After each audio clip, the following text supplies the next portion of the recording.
kelas untuk memimpin doa pada pembelajaran kita pagi hari ini. Sebelum memulai kegiatan pada pagi hari ini, yang kalau biasanya kita berdoa terlebih dahulu. Doa dimulai. Doa selesai. Terima kasih sudah memimpin doa pembelajaran kita pada pagi hari ini. Anak-anak semua, bagaimana kabarnya hari ini? Alhamdulillah kalau gitu ya. Sebagai umat yang beriman, tentunya kita harus banyak-banyak mengucapkan syukur atas nikmat yang Tuhan berikan kepada kita, sehingga pada kesempatan ini kita masih diberikan berbagai kenikmatan. Salah satunya itu kesempatan untuk mengikuti pelajaran pada pagi hari ini. 8E sebanyak 32 ya. Bapak hitung masih ada 1 orang ya. Ada yang tahu kenapa? Sakit. Oke, semoga segera diberi kesembuhan ya.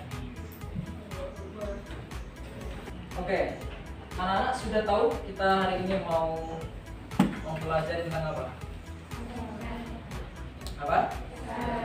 Sel ya. Kita baru mulai masuk bab pertama, yaitu terkait dengan pengenalan sel. Dan pada kesempatan ini kita akan sama-sama mempelajari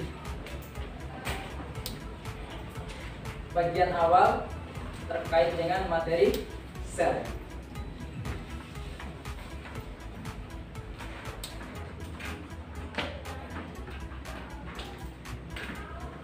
Oke, sekarang coba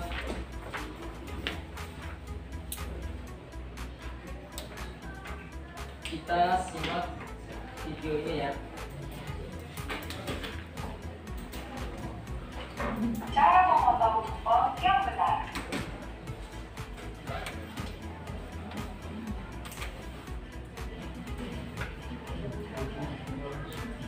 Selain merayakan ulang tahun, banyak orang Indonesia, terutama di Pulau Jawa, menyajikan tumpeng nasi kuning sebagai hidangannya. Warna kuning pada nasi yang dimasak dengan bumbu kuning ini melambangkan kejayaan. Sedangkan nasi kuning dibentuk kerucut seperti gunung melambangkan kemakmuran. Selain warna nasi tumpeng, cara memotong nasi tumpeng juga ada. Dari Kompas.com, tumpeng berasal dari Jawa, tetapi terpengaruh dari budaya Hindu-India. Tumpeng berbentuk kerucut, lebar di bawah, dan runcing di atas adalah gambar Gunung Mahameru di India. Gunung itu dianggap sebagai tempat sakral atau tempat bermukimnya para dewa. Kita video yang kalian amati. Apa arti warna kuning pada tumpeng menurut kepercayaan masyarakat di Pulau Jawa? Apa?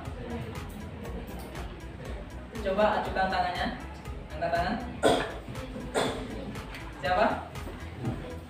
Artinya apa? Kejayaan. Oke. Tadi ada penjelasan pada video ya. Kemudian pertanyaan kedua. Berdasarkan penjelasan pada video bahwa warna kuning pada nasi tumpeng berasal dari bumbu kunyit. Sebutkan manfaat kunyit yang kalian ketahui. Oke. Ada yang tahu? Apa saja kira-kira manfaat kunyit dalam kehidupan kita sehari-hari? Apa? Pewangi. Oke, pengharum ya. Pengharum makanan. Oke. Ada lagi yang lain? Apa lagi?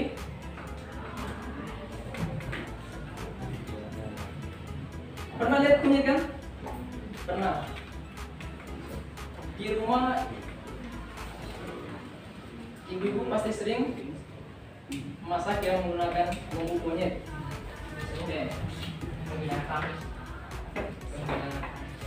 Penghilang rasa amis ya. Tadi berarti merangkup ya. Itu pengharum itu ya. Ada lagi yang lain? Pewarna. Pewarna. Oke. Ada lagi? Oke. Jadi ada manfaat yang lain dari kunyit, yaitu bisa sebagai bahan obat-obatan, ya. Oke. Selain tadi yang dijawabkan oleh teman-teman kalian. Nah, sekarang mengapa kunyit berwarna kuning? Kira-kira apa yang menyusunnya? Apa? Sel, ya, sel. Ada lagi yang lain? Mungkin ada yang jawabannya yang lebih selain menjawab kata sel. Ada?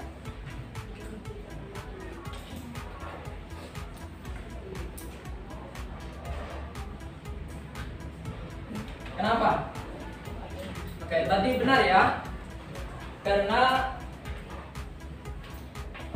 tumbuhan kunyit itu memiliki kandungan atau pigmen warna, ya. Nah, jadi pigmen warna itulah yang menyebabkan setiap tumbuhan itu tentunya memiliki warna yang berbeda, ya, meskipun kebanyakannya hijau. Kemudian pertanyaan terakhir, bagaimana cara mengetahui bagian penyusun zat warna pada tumbuhan kunyit yang tidak bisa dilihat dengan menggunakan mata secara langsung? Apa? Kita bisa menggunakan apa? Bisa menggunakan mikroskop, ya. Nanti karena pembelajaran sel tidak terlepas dari mikroskop, ya. Karena penemu sel awal itu selalu kaitkan dengan mikroskop. Jadi ketika kita mempelajari tentang sel, maka kita harus mengetahui tentang juga mikroskop. Seperti itu, ya. Ada 3 tujuan pembelajaran yang nanti anak-anak setelah mengikuti pembelajaran pada pagi hari ini harus menguasai. Yang pertama, melalui kegiatan diskusi, kajian literatur, dan penjelasan guru, peserta didik dapat mendefinisikan sel dengan benar, ya. Jadi nanti harapannya anak-anak bisa memberikan definisi apa sebenarnya sel itu, ya. Kemudian yang kedua, melalui kegiatan diskusi dan kajian literatur, peserta didik dapat menjelaskan sejarah perkembangan sel dengan benar. Jadi sel itu tidak langsung seperti sekarang aja, ada teori, kemudian ada penjelasannya, tentunya melalui proses yang sangat panjang. Nah, itu kita harus mengetahui sejarah penemuan sel itu. Lalu yang ketiga, melalui kegiatan diskusi dan studi literatur, peserta didik dapat menjelaskan teori sel dengan benar. Oke. Kemudian kegiatan kita pada pembelajaran hari ini, alurnya nanti kita diawali dengan anak-anak membaca atau melakukan kajian literatur dari bahan ajar, kemudian buku yang kemarin Bapak sudah kirimkan di ketua kelas, ya. Oke. Selanjutnya nanti anak-anak diminta untuk mengerjakan beberapa pertanyaan di RKPD. Kemudian kita akan bermain mencari pasangan kartu pertanyaan dan kartu jawaban. Jadi nanti anak-anak kan sudah ada kelompok itu, ya, seperti itu. Kemudian nanti akan presentasi, jadi seperti itu. Sampai dengan kegiatan simpulan dan penutup. Adapun penilaian dalam pembelajaran ini yaitu penilaian formatif. Jadi anak-anak selama proses pembelajaran diharapkan mengikuti dengan serius. Ketika nanti diminta untuk diskusi, ya diskusi, karena akan dinilai bagaimana kalian berargumen dengan teman kalian sekelompok, bagaimana kalian berkomunikasi, itu nanti akan dinilai. Jadi Bapak nanti tetap memberikan penilaian semuanya. Kemudian sumatif di akhir nanti, ya, selesai semua kita mempelajari satu bab tentang pengenalan sel, akan ada yang namanya asesmen semantik ya. Oke, sekarang coba perhatikan gambar berikut ini. Ada berapa gambar? Gambar satu, gambar apa? Apa? Oh, ya sudah ada jelas kok. Ada tulisannya. Bunga matahari ya. Kemudian yang kedua, gambar ruangan kelas. Ini ruangan kelas berapa nih? Oke, ruangan kelas 8D ya. Kemarin Bapak ambil pas pertemuan pertama kita ya. Oke, sekarang pertanyaannya. Perhatikan gambar satu. Apa yang menyusun bunga matahari tersebut sehingga memiliki warna yang indah? Oke, satu orang harus berani berkomunikasi di depan orang banyak. Karena kebanyakan anak-anak itu ya kalau ditanya pasti jawabnya bersamaan. Ya nggak tahu nanti. Oke, siapa yang mau menjawab? Karena suatu makhluk tersusun atas sel. Oke, ada lagi yang lain? Oke, berikan aplaus untuk teman kalian.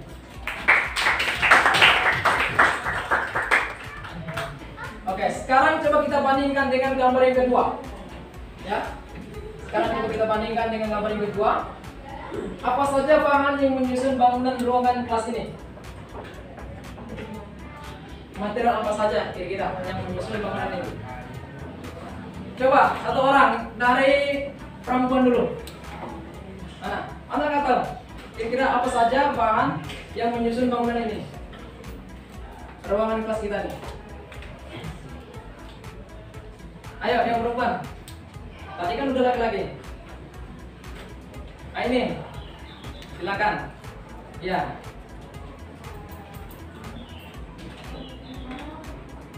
Yang menyusun bangunan ruangan kelas ini.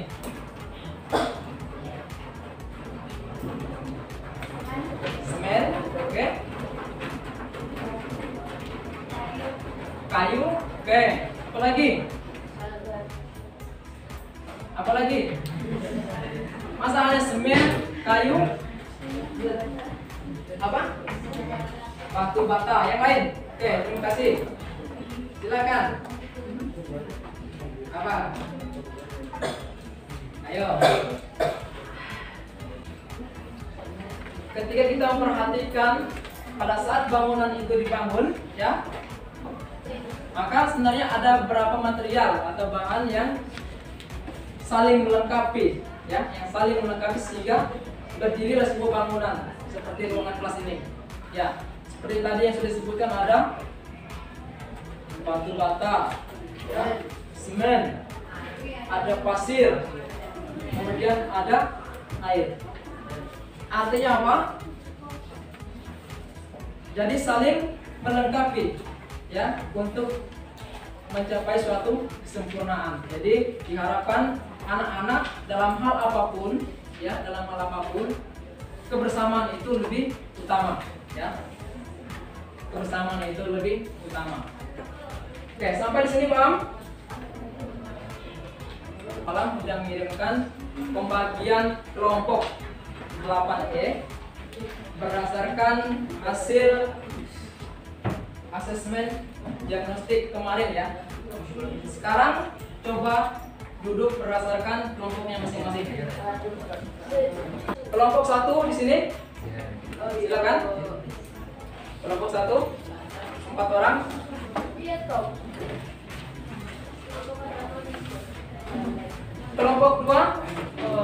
Kelompok 2 di sini. Sekarang Bapak bagikan bahan ajar untuk memudahkannya selama proses kajian literatur. Bapak perbolehkan anak-anak untuk membuka HP. Tetapi setelah nanti melakukan kajian literatur, HP-nya disimpan kembali. Bisa dipaham? Oke.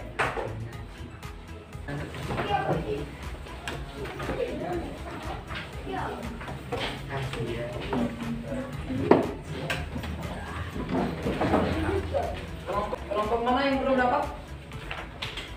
Kelompok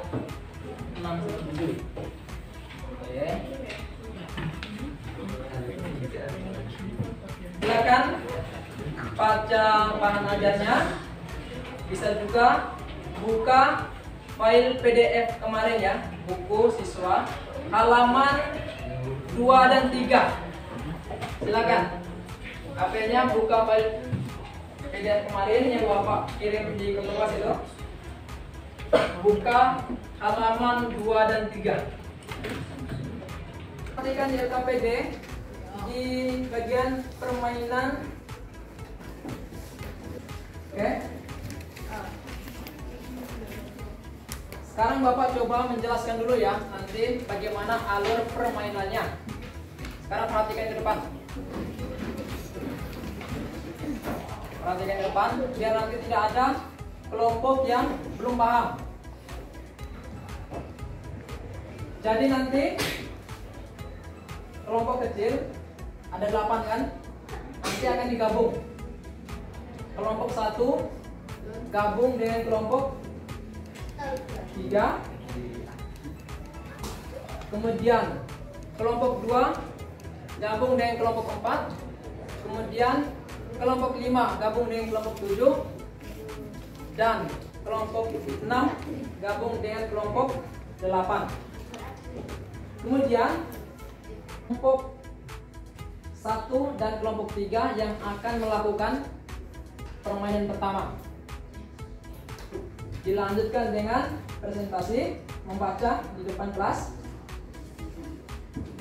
Kemudian kelompok 7 nanti yang akan menjadi tim konfirmasinya. Ya. Kelompok 7 dalam permainan mencocokkan pasangan ini untuk tim 1 dan tim 3, kelompok 1 dan 3, kalian menjadi kelompok konfirmasi ya. Jadi nanti ketika teman-teman kelompok 1 dan 3 membaca di depan kelas, kalian yang akan mengonfirmasikan ini jawabannya salah atau ini jawaban benar. Bisa nanti Bapak memberikan pertanyaan sama jawabannya. Oke? Kelompok 1 dan kelompok 3 bisa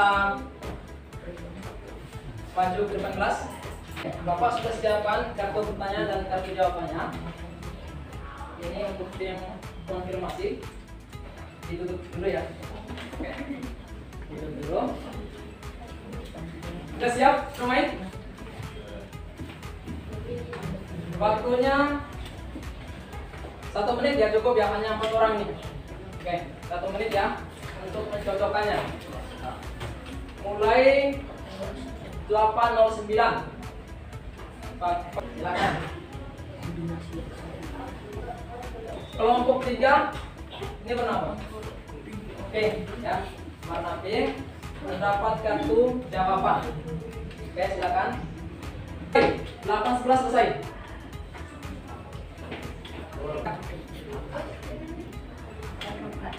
Oke. Tadi sama siapa? Oke, berdua. Silakan tim konfirmasi nanti dengar baik-baik pertanyaannya, kemudian jawabannya dengan baik-baik, lalu memberikan konfirmasi ya. Siap kelompok 7? Oke. Silakan dimulai. Sel merupakan unit atau bagian terkecil yang menyusun tubuh makhluk hidup. Apa nama alat yang digunakan untuk melihat organisme berhubungan? Alat yang digunakan untuk benda atau organisme di kelas suaranya biar semuanya dengar nggak yang belakang.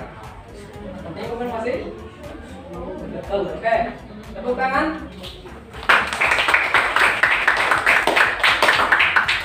Selanjutnya. Oke. Sebutkan 3 teori sel yang Anda ketahui. Yang pertama, seluruh makhluk hidup tersusun atas sel. Yang kedua, sel adalah unit dasar dari struktur dan fungsi makhluk hidup.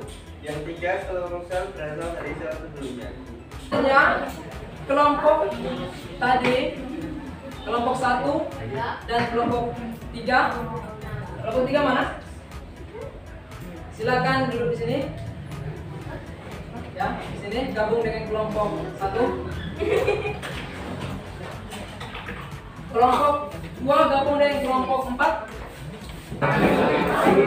kelompok 6 dan kelompok 8. Silakan memasang kartu pertanyaan, kartu jawaban.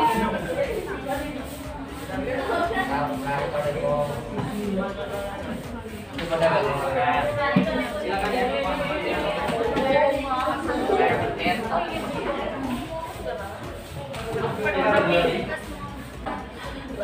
Dalam kelompok diminta untuk membuat biodata ya, biodata para ilmuwan.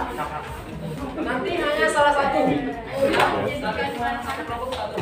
8 orang ya, harapannya secara berkolaborasi kalian bisa. Ini hanya contoh, ini hanya contoh ya. Contoh seperti itu. Disuruh membuat biodata.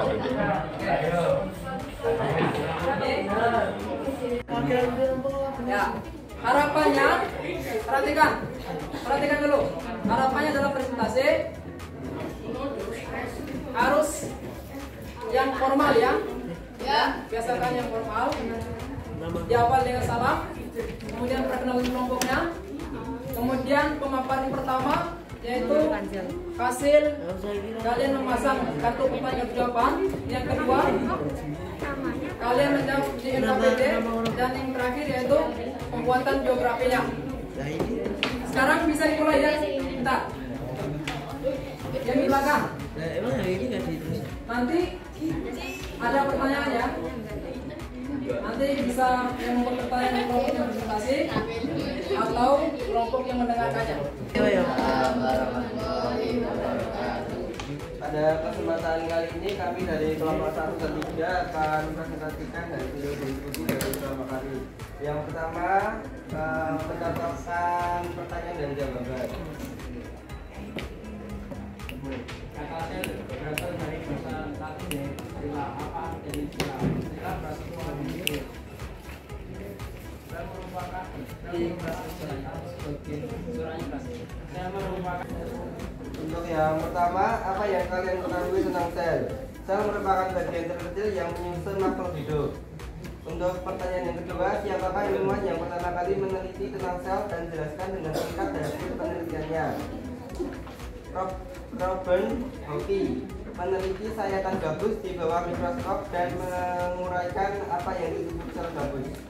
Untuk pertanyaan yang terakhir, salah satu teori sel yaitu sel sebagai unit dasar dari struktur dan fungsi makhluk hidup. Apa arti sel sebagai kesatuan fungsional? Yaitu semua fungsi-fungsi kehidupan berlangsung di dalam sel.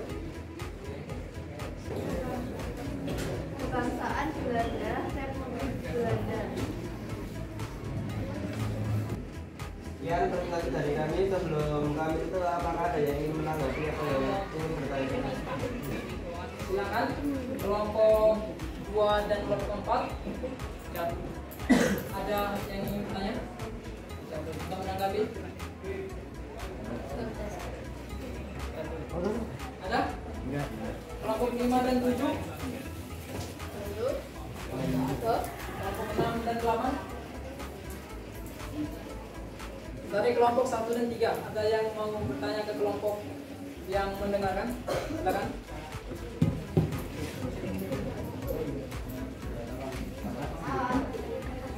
Langsung ke siapa? Apa namanya? Ke kelompok mana? Gitu. Kelompok 2 dan 4, silakan. Tanya apa? Oh gitu. Sel merupakan unit atau bagian terkecil yang menyusun tubuh makhluk hidup. Apa nama alat yang digunakan untuk melihat organisme berukuran kecil? Mikroskop. Apa? Benar? Benar. Nah, silakan ditutup. Sekian presentasi dari kami, ada kurang dan lebihnya mohon maaf. Wassalamualaikum warahmatullahi wabarakatuh. Oke, kita berikan untuk kelompok 1 dan kelompok 3. Coba perwakilan kelompok 6.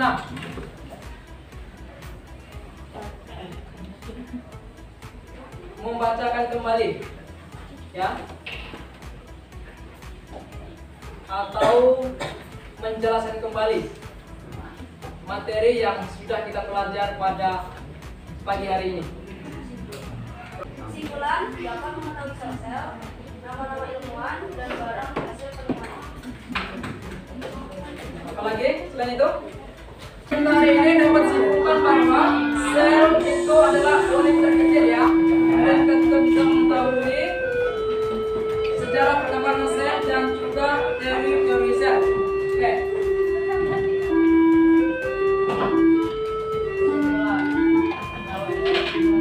Jadi sel merupakan unit atau bagian terkecil ya yang menyusun untuk makhluk hidup, atau dalam pengertian lain sebagai unit struktural dan fungsional dari semua makhluk hidup. Kemudian teori sel yang itu ada tiga, bahwa seluruh makhluk hidup tersusun atas sel. Sel adalah unit dasar dari struktur fungsi dan makhluk hidup, dan seluruh sel berasal dari sel sebelumnya. Itu yang menjadi simpulan pembelajaran kita pada pagi hari ini. Oke. Ada yang bertanya? Oke. Sekarang Bapak mengecek. Bagaimana tanggapan anak-anak semua pembelajaran kita pada pagi hari ini? Oke, yang menyatakan silang, seru mana? Jangan ada paksaan ya. Tidak boleh ada paksaan. Oke, sekarang silakan berikan saran untuk pertemuan berikutnya pembelajaran seperti apa. Tadi ada masukan apa tadi? Waktunya jangan berdebat ya. Oke, waktunya cepat. Nanti Bapak akan coba mereview kembali. Oke, ada kesulitan dalam pembelajaran ini? Terima kasih. Kalau begitu, untuk pertemuan berikutnya kita akan mempelajari materi tentang mikroskop. Untuk itu, anak-anak diminta untuk membaca buku siswa file PDF yang Bapak kirim ke tutor kelas kemarin, halaman 4 sampai halaman 10 ya. Silakan dipelajari dan dipahami materinya untuk pertemuan berikutnya. Dipaham sampai sini? Oke, di rumah silakan membaca kembali materi-materi yang sudah kita pelajari tadi, sehingga nanti materinya bermanfaat untuk anak-anak semua, bisa dipertanggungjawabkan ketika nanti dijelaskan dengan masyarakat atau orang tua di rumah ya, seperti itu. Oke, terima kasih. Sekarang sebagai penutup, saya minta perwakilan satu untuk memimpin doa. Silakan Pak Ketua Kelas. Pak Virus. Sebelum menutup kegiatan pembelajaran pada pagi ini, alangkah sebaiknya kita akhiri dengan berdoa. Dengan kita berdoa dimulai. Doa selesai. Oke, terima kasih. Akhirnya saya Bapak memberikan